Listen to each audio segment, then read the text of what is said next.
भतीजा रे चाचा।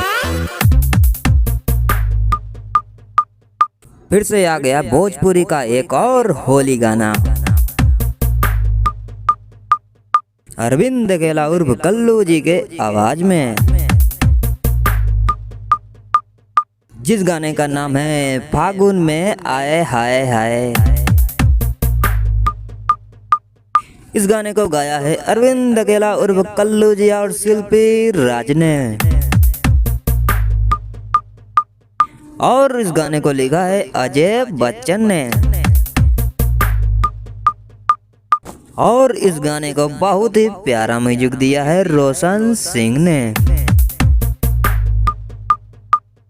और दोस्तों आप लोग को बता दूं कि इस गाने में अरविंद अकेला उर्फ कल्लू जी के साथ नजर आने वाली हैं आस्था सिंह और सृष्टि राणा। अब दोस्तों हम जान लेते हैं आखिर ये गाना रिलीज कब होगा। दोस्तों ये गाना कल सुबह 7 बजे रिलीज होगा।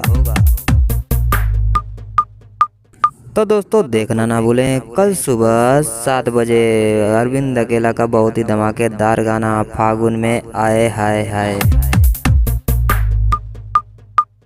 दोस्तों ऐसी जानकारी के लिए हमारे चैनल को सब्सक्राइब जरूर करें।